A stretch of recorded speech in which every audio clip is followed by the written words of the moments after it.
नमस्कार विद्यार्थी मित्रांनो, मी प्राध्यापिका डॉक्टर देवकी निलेश राठोड, श्रीपतराव कदम महाविद्यालय शिरवळ या ठिकाणी अर्थशास्त्र या विषयाची सहाय्यक प्राध्यापिका म्हणून कार्यरत आहे.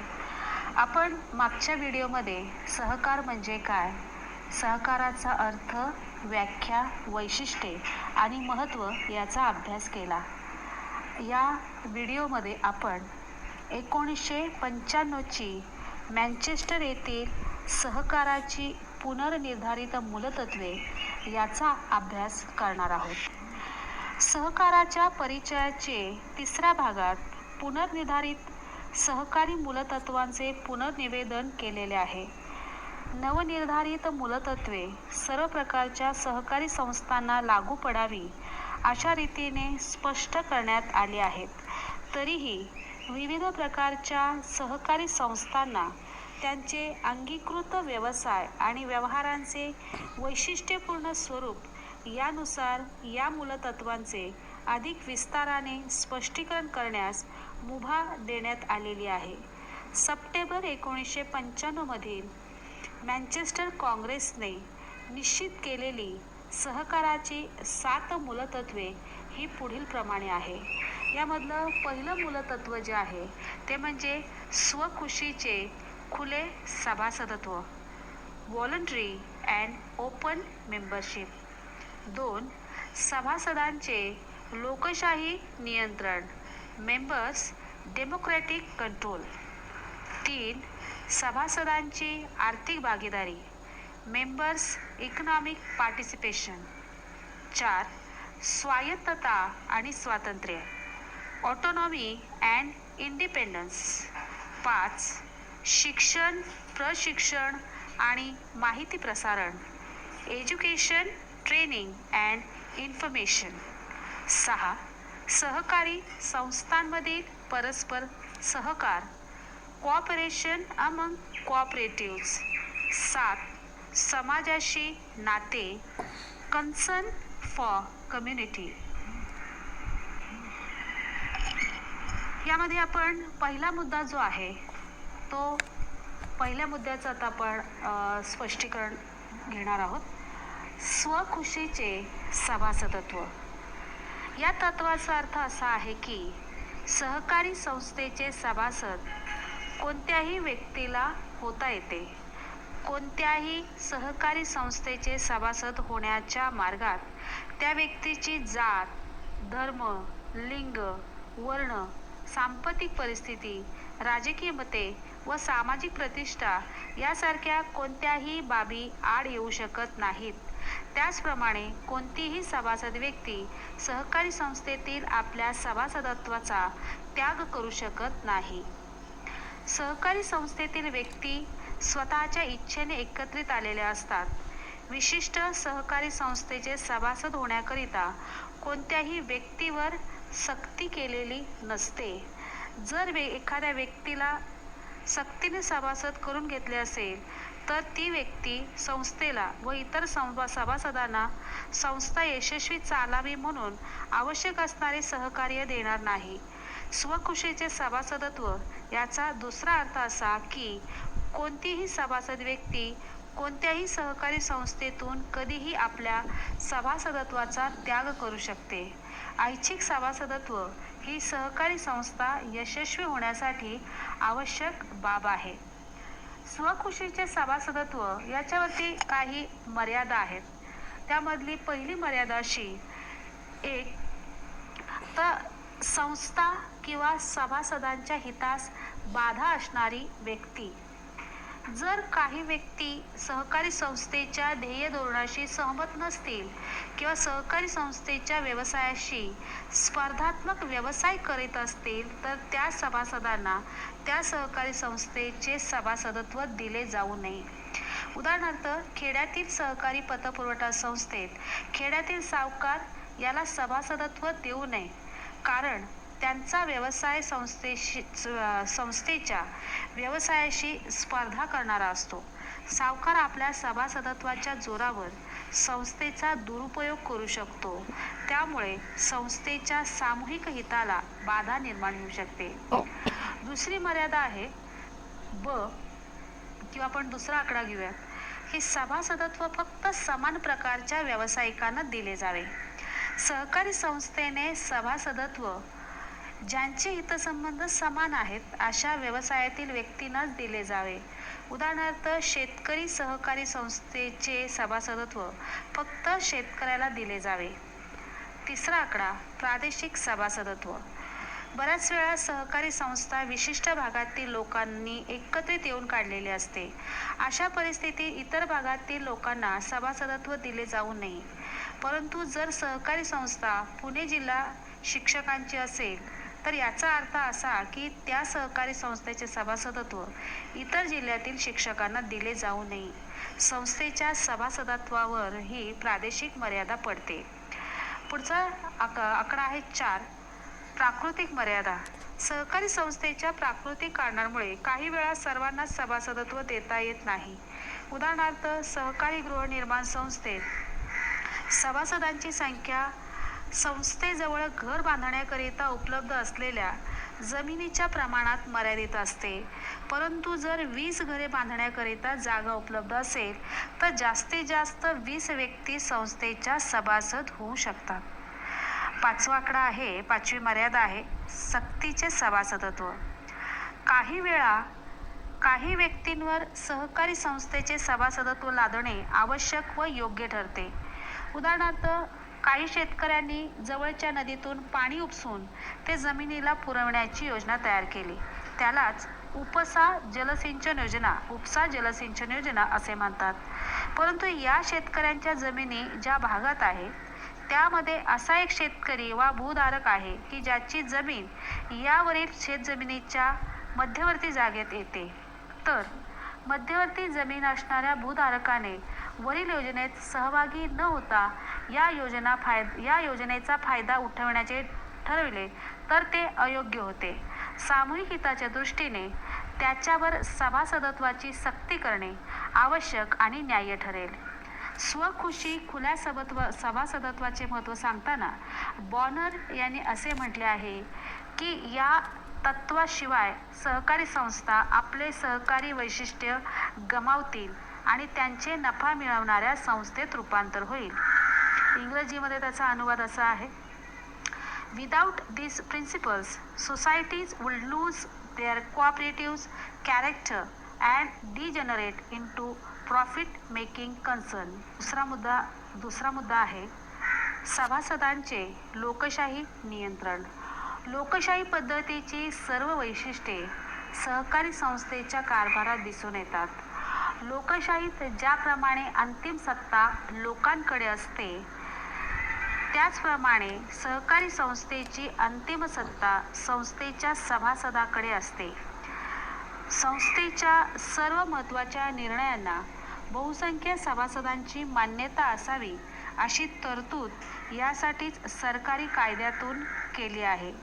लोकशाहीत ज्याप्रमाणे लोक आपले प्रतिनिधी म्हणजे उदाहरणार्थ आमदार इत्यादी निवडून देतात, त्यांच्यामार्फत देशाचा कारभार चालतो, त्याचप्रमाणे सहकारी संस्थेत सभासद आपले प्रतिनिधी यांनाच व्यवस्थापक मंडळ किंवा संचालक असे म्हणतात निवडून देतात.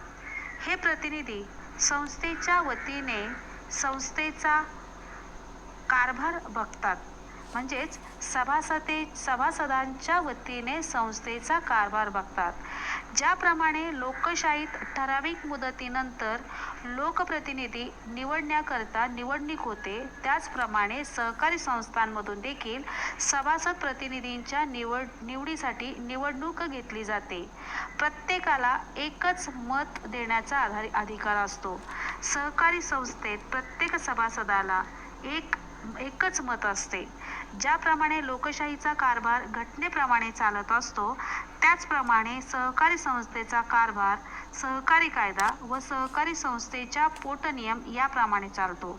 सहकारी संस्थेचे पदाधिकारी आणि संचालक हे त्यांनी घेतलेले निर्णय व केलेली कृती या संदर्भात संस्थेच्या सर्व सभासदांना जबाबदार. तिसरा मुद्दा आहे सभासदांची आर्थिक भागीदारी. सभासद न्याय समतेच्या तत्वावर संस्थेचे भांडवल उभारण्यात सहभाग घेतात आणि लोकशाही पद्धतीने त्याचे नियंत्रण करतात. सहकारी संस्थेने भांडवलावर मर्यादित दराने व्याज द्यावे हे तत्व सर्वत्र मान्य झालेले आहे. सहकारी संस्थेने भांडवलाचा मोबदला म्हणून जास्त व्याज देणे योग्य ठरत नाही. जास्त व्याज देणे म्हणजे भांडवलदारांचा फायदा करून देणे आणि आर्थिक विषमतेला उत्तेजन देणे असा अर्थ होतो. त्याचप्रमाणे जास्त व्याज देण्याकरिता जास्त नफा मिळविणे आवश्यक ठरते. म्हणून असे म्हणण्यात येते की सहकारी संस्थेने भांडवलावर मर्यादित स्वरूपात वा प्रमाणात व्याज द्यावे. संस्थेने किती दराने व्याज किंवा लाभांश द्यावा याबद्दलची शिफारस संस्थेचे संचालक सभासदांच्या वार्षिक सभेत करतात. संस्थेचे सभासद संचालकांनी सुचविलेल्या व्याजाच्या दरात कपात सुचवू शकतात. व्याज देण्याबद्दलचा ठराव फेटाळून लावू शकतात, परंतु व्याज द्यावे असा ठराव करू शकत नाहीत. आपल्या देशातील राज्य सरकारांनी भांडवलावरील व्याजाच्या दरासंबंधी तरतूद केलेली आहे. उदाहरणार्थ, महाराष्ट्र सहकारी कायद्याप्रमाणे महाराष्ट्रातील सहकारी संस्था भांडवलावर जास्तीत जास्त 9% लाभांश वा व्याज देऊ शकतात. भांडवलावरील व्याजाबाबत 1966च्या आंतरराष्ट्रीय सहकारी संघटनेने असे मत व्यक्त केले आहे की सहकारी संस्थांनी भांडवलावर व्याज दिलेच पाहिजे असा व्याजाच्या बाबतीत सहकारी तत्वांचा अर्थ नाही. जर भांडवलावर व्याज दिलेच असेल तर ते निश्चित आणि मर्यादित दराने दिले जावे असा या तत्वांचा अर्थ आहे. मर्यादित व्याज देऊन शिल्लक राहिलेल्या वाढाव्याची रक्कम सभासद पुढील प्रमाणे नियोजन करू शकतात. त्यामध्ये 1. राखीव निधी निर्माण करणे, 2. विविध निधी निर्माण करणे आणि 3. सार्वजनिक कल्याणासाठी निधी वापरणे. मुद्दा क्रमांक 4. स्वायत्तता आणि स्वातंत्र्य. सहकारी संस्था या स्वायत्त आणि स्वावलंबी संघटना असल्या पाहिजेत. प्राध्यापक D.G. कर्वे यांच्या मताप्रमाणे स्वावलंबन आणि परस्परांना सहाय्य हे सहकाराचा सार किंवा गाभा किंवा पाया आहे. त्याशिवाय निर्भेळ सहकार अस्तित्वात येणे अशक्य असते. सहकारी संस्था प्रामुख्याने समाजातील आर्थिकदृष्ट्या दुर्बल असलेल्या व्यक्तींनी आपल्या आर्थिक हितसंबंधात वाढ करण्यासाठी स्थापन केलेल्या असतात. सहकारी संस्थेतील प्रत्येक व्यक्ती व्यक्तिगतपणे आपल्या प्राप्त परिस्थितीत बदल घडवून आणण्यास असमर्थ असते. म्हणून या सर्व व्यक्ती सहकारी संस्थेमार्फत संघटित होऊन एकमेकांशी सहकार्य करून त्याद्वारे आपले व त्याचप्रमाणे इतरांचे हित साध्य करण्याचा प्रयत्न करीत असतात. त्या दृष्टीने प्रत्येक सभासदाने परस्परांना सहाय्य करणे व सहकारी संस्थेतील इतर सभासदातील संबंधाचा गाभा ठरतो. या संबंधातून एकाकरिता सर्व व सर्वांकरिता एक हे सहकाराचे मूळ तत्व अस्तित्वात येते. आपला पुढचा 5वा मुद्दा आहे शिक्षण, प्रशिक्षण आणि माहिती. सहकारी संस्था आणि सहकारी चळवळ प्रभावी होण्याकरिता सभासदांना, सहकारी कार्यकर्त्यांना, सहकारी संस्थेतील नोकर वर्गाला, अधिकारी वर्गाला आणि सर्वसामान्य जनतेला सहकारी शिक्षणाची व इतर सामान्य शिक्षणाची नितांत गरज आहे. रॉथशेल्ड सहकारी संस्थेच्या प्रवर्तकांनी सहकारी शिक्षणाचे महत्त्व फार पूर्वीच ओळखले असल्याने त्यांनी 1853 मध्येच सहकारी शिक्षणाचे तत्त्व संस्थेचे प्रमुख तत्त्व म्हणून स्वीकारले होते. त्यांनी 1853 मध्ये तयार केलेल्या नियमांप्रमाणे संस्थेच्या वाढाव्याचा 2.5% भाग शिक्षणाच्या प्रसारासाठी खर्च केला जावा. रफायझन आणि शुल झेडेलिश या प्रकारच्या सहकारी संस्थांमधून सुद्धा शिक्षणासाठी रक्कम बाजूला काढून ठेवण्याची तरतूद नव्हती, तरी देखील त्यांनी सहकार शिक्षण तत्वाकडे दुर्लक्ष केलेले नव्हते. सर्वसाधारणपणे सहकारी संस्था समाजातील दुर्बल घटकांनी स्थापन केलेल्या असतात. संस्थेच्या कित्येक जे सभासद असतात ते अर्धशिक्षित, अशिक्षित असू शकतात. साहजिकच सहकारी संस्थेच्या सभासदांना त्यांच्यावरच्या जबाबदारीची जाणीव करून देण्याकरिता सहकाराची तत्त्वे, त्यांना त्यापासून मिळणारे फायदे, संस्था चालविण्याकरिता आवश्यक ती माहिती यासारखी माहिती व प्रशिक्षण देण्याकरिता संस्थेने जाणीवपूर्वक प्रयत्न करणे आवश्यक आहे. सहकारी शिक्षण व सहकारी प्रशिक्षण हे एक व्यक्तिभूत असलेल्या सहकारी संस्थेच्या श्वासोच्छवासाप्रमाणे एक जीवनसत्व आहे. मॅडिसनने काढलेले पुढील उद्गार या बाबतीत फार सूचक आहेत. सहकार शिक्षण व प्रशिक्षण नसलेल्या लोकांच्या हाती सहकारी संस्थेचा कारभार सोपविणे एकतर हास्यास्पद ठरेल किंवा ती शोकांतिका ठरू शकेल. याच संदर्भात 1966च्या आंतरराष्ट्रीय सहकार संघटनेने असे मत व्यक्त केले आहे की सहकाराशी निगडित असणाऱ्या सर्व व्यक्तींनी या शिक्षण व प्रशिक्षण कार्यात सहभाग घ्यावा. 1965च्या मिर्धा समितीने सुद्धा सहकार शिक्षणाचे तत्त्व मूलभूत तत्त्व म्हणून मान्य केले आहे. या समितीच्या मते सहकारी संस्थांनी फक्त निधीच्या स्वरूपात शिक्षणाला मदत न करता सहकारी संस्थांनी शिक्षण व प्रशिक्षणाच्या योजना राबवाव्यात. सहकारी शिक्षणाचे महत्त्व ओळखून आपल्या देशातील विविध राज्यातील सहकारी कायद्याप्रमाणे सहकारी संस्थांना शिक्षणावर खर्च करण्याचा वा शिक्षणासाठी देणगी देण्याचा अधिकार दिलेला आहे. त्याचबरोबर शिक्षण इतकं महत्त्वाचं आहे, विद्यार्थी मित्रांनो, माहितीचं तत्त्व देखील तितकंच महत्त्वाचं आहे. सहकारी संस्थेतील व्यवहाराची माहिती सर्व सभासदांना पुरवावी. सहकारी संस्थेतील व्यवहारांच्या घडामोडी, संस्थेची आर्थिक परिस्थिती, ध्येय धोरणे याची निश्चित माहिती असणे आवश्यक आहे. सहकारी संस्था जर खरोखरीच सहकारी तत्त्वावर चालवावयाची असल्यास संस्थेतील सर्व व्यवहारांची माहिती सभासदांना असणे योग्य ठरते. सभासदांना संस्थेच्या व्यवहारांची पूर्ण माहिती करून देता यावी म्हणून सभासदांच्या सभा वारंवार बोलावल्या जाव्यात. त्या सभेत सभासदांना संस्थेच्या कामकाजाबाबत, व्यवहाराबाबत, हिशेबाबाबत माहिती द्यावी. यावर चर्चा घडून आणली जावी. जर संस्थेने प्रसिद्धीचे हे तंत्र स्वीकारले तर सहकारी संस्थेबद्दल सभासदांना आपुलकी वाटते, संस्थेवरील विश्वास दृढ होण्यास मदत होतो, संस्थेचा कारभार कार्यक्षमपणे चालविण्यास मदत होऊ शकते. जर एखादी पतपुरवठा संस्था आपल्या कर्जदारांची नावे, त्यांना दिलेल्या कर्जाची रक्कम, कर्जाचे तारण, कर्जाची परतफेड, थकबाकी, जामीनदारांची नावे इत्यादी माहिती जर सभासदांच्या माहितीसाठी पुरवू शकली तर या प्रसिद्धीचा चांगला फायदा होऊ शकतो. सहकारी संस्थांचे व्यवहार जास्तीत जास्त खुले व्हावेत अशी अपेक्षा या ठिकाणी केलेली आहे. यानंतरचा मुद्दा आहे मुद्दा क्रमांक 6, सहकारी संस्थांमधील परस्पर सहकार्य.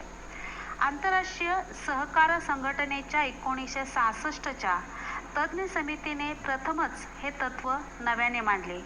सहकारांतर्गत सहकार तत्त्वाप्रमाणे सर्व प्रकारच्या सहकारी संस्थांनी सभासदांच्या हितरक्षणासाठी आपल्या व्यवहारात परस्परांशी शक्य तितके सहकार्य करावे. अशा प्रकारचे सहकार्य सक्रिय असावे व ते स्थानिक, राष्ट्रीय, आंतरराष्ट्रीय पातळीवर देखील केले जावे अशी अपेक्षा या तत्त्वाद्वारे केलेली आहे. सहकारांतर्गत सहकार हे तत्त्व 1966च्या तज्ज्ञ समितीने सहकार चळवळीचे एक महत्त्वाचे तत्त्व म्हणून स्वीकारले आहे. आजच्या बदलत्या तांत्रिक, औद्योगिक, व्यापारिक व राजकीय परिस्थितीच्या संदर्भात या तत्त्वाचा पुरस्कार करून सहकारी चळवळीला अधिक व्यापक, बलशाली आणि बदलत्या परिस्थितीत टिकून राहण्याकरिता परत नवे स्वरूप देण्याचे कार्य या तत्त्वाने केले आहे असे म्हणणे चुकीचे ठरणार नाही. सहकारांतर्गत सहकार तत्त्वाप्रमाणे सभासदांचे हितसंबंध सुरक्षित राखण्याकरिता, त्यात वाढ करण्यासाठी, समाजाची जास्तीत जास्त चांगल्या प्रकारे सेवा करण्यासाठी सहकारी संस्थांनी आपापसात सहकार्य करावे. हे सहकार्य राष्ट्रीय व आंतरराष्ट्रीय पातळीवर देखील केले जावे. विविध सहकारी संस्थांमध्ये अशा प्रकारचे सहकार्य निर्माण झाले तरच आधुनिक प्रचंड उद्योगधंद्यांसमोर सहकारी संस्थांचा निभाव लागू शकेल. सहकारांतर्गत सहकार हे तत्व केवळ नैतिक तत्व नसून ते परस्पर प्रगतीचे किंवा विकासाचे तत्व आहे. या तत्वाप्रमाणेच सर्व सहकारी संस्थांचा विकास होण्यास मदत होऊ शकतो. सहकारांतर्गत सहकार तत्वाप्रमाणे स्थानिक पातळीवर असणाऱ्या विविध सहकारी संस्थांनी एकमेकांशी सहकार्य करावे.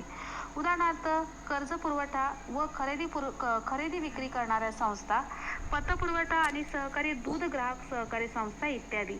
या प्रकारच्या सहकार्यामुळे मालाची खरेदी विक्री, त्यांची वसुली, कर्जाची परतफेड, ग्राहक सहकारी संस्थेचे देणे इत्यादी व्यवहार त्वरित होऊ शकतात, त्यांचे व्यवहार वाढू शकतात. अशा प्रकारे सहकार्य सर्व प्रकारच्या सहकारी संस्थांकडून राष्ट्रीय व आंतरराष्ट्रीय पातळीवर जाणीवपूर्वक सक्रिय सहकार्य निर्माण होणे आवश्यक आहे. जर राष्ट्रीय व आंतरराष्ट्रीय पातळीवर विविध सहकारी संस्थांमधून सहकार्य निर्माण करता आले तर ते खाजगी क्षेत्राशी आणि 21व्या शतकातील मानवापुढील आव्हानांशी यशस्वीपणे तोंड देऊ शकतात. सहकारांतर्गत सहकारामुळे विविध देशातील सहकारी संस्था संघराज्य ही राजकीय कल्पना साकार होऊ शकेल. सहकाराचे क्षेत्र सहकारांतर्गत सहकाराने वाढेल व आंतरराष्ट्रीय पातळीवर सहकारी क्षेत्र भक्कम पायावर निर्माण होईल. डिगेब यांच्या म्हणण्याप्रमाणे आधुनिक जगात सहकाराचे अस्तित्व टिकवण्यासाठी किंवा वाढविण्यासाठी विविध सहकारी संस्थांमध्ये परस्परांमध्ये सहकार्य असणे आवश्यक आहे. त्या दृष्टीने हे तत्व म्हणजे आधुनिक सहकाराचा केवळ आत्माच नव्हे तर युगधर्मच आहे असे म्हणणे चुकीचे ठरणार नाही. मुद्दा क्रमांक 7. समाजाशी नाते. सभासदांच्या आशा आकांक्षानुसार त्यांच्या गरजा भागविण्यासाठी प्रयत्नशील राहणे हे प्रत्येक सहकारी संस्थेचे प्रधान कर्तव्य आहेच. पण संस्थेच्या व सभासदांच्या आर्थिक व्यावहारिक प्रगतीबरोबरच समाजाशी असणारे आपले नाते लक्षात घेऊन सहकारी संस्थांनी आपली सामाजिक व आर्थिक जबाबदारी देखील पार पाडावी अशी अपेक्षा असते. शांततेच्या मार्गाने राजकीय व आर्थिक जीवनात परिवर्तन अथवा बदल घडवून आणण्याचा एक महत्त्वाचा मार्ग म्हणून बहुसंख्य देशांमध्ये सहकाराकडे पाहिले जाते. विशेषतः अविकसित व विकसनशील राष्ट्रांसाठी सहकार हा परिवर्तनाची व सामाजिक बदलाची गुरुकिल्ली ठरते. सहकार चळवळीचा एक महत्त्वाचा पैलू म्हणजे या चळवळीच्या माध्यमातून समाजातील दुर्बल घटक भांडवलदारांविरुद्ध यशस्वीपणे लढा देऊ शकतो, स्वावलंबी बनू शकतो. यशस्वी सहकारी संस्था व सहकारी चळवळ समाजातील आर्थिक शोषणाला पायबंद घालू शकते, गरीब श्रीमंत यांच्यामधील दरी कमी करू शकते, तसेच समाजवादी समाजरचना बळकट करण्यासाठी आपले योगदान देऊ शकते.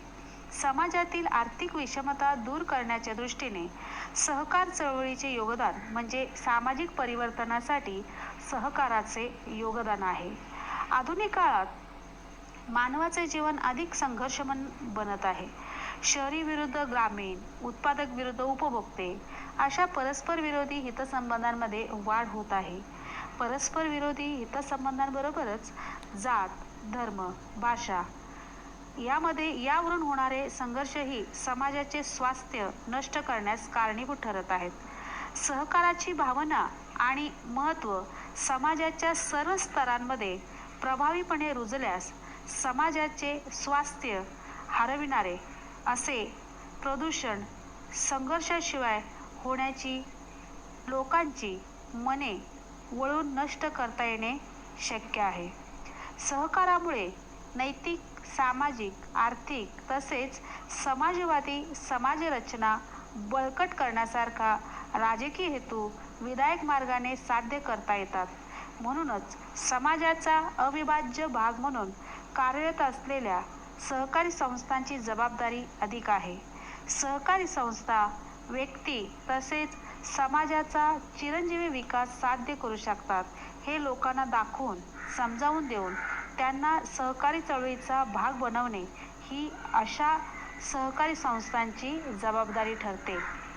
V.L. मेहता यांनी सहकाराचे कार्य उद्दिष्टे यावर प्रकाश टाकताना असे म्हटले आहे की सहकाराचे प्रमुख उद्दिष्ट शांततामय मार्गाने दूरगामी परिणाम घडवून सामाजिक परिवर्तन घडवून आणणे किंवा सामाजिक परिवर्तन करणे, पिळवणुकीला पायबंद घालणे, समाज पद्धती, जात, पात व वर्णनिरपेक्ष समता तसेच सामाजिक स्वास्थ्याशी व्यक्तीच्या प्रतिष्ठेची सांगड घालणारी परिस्थिती निर्माण करणे हे आहे.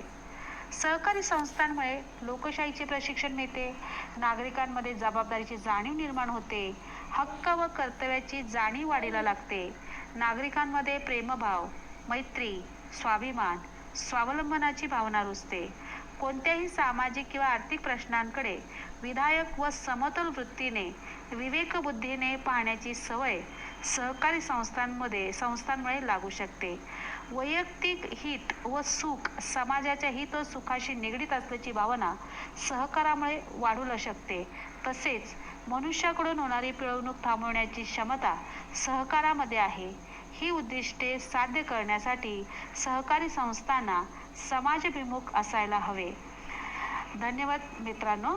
आजचा हा 1995ची मँचेस्टरची सहकाराची ही पुनर्निर्धारित मूलतत्वे याच्यामध्ये आपण 7 मुद्द्यांचा या ठिकाणी अभ्यास केला.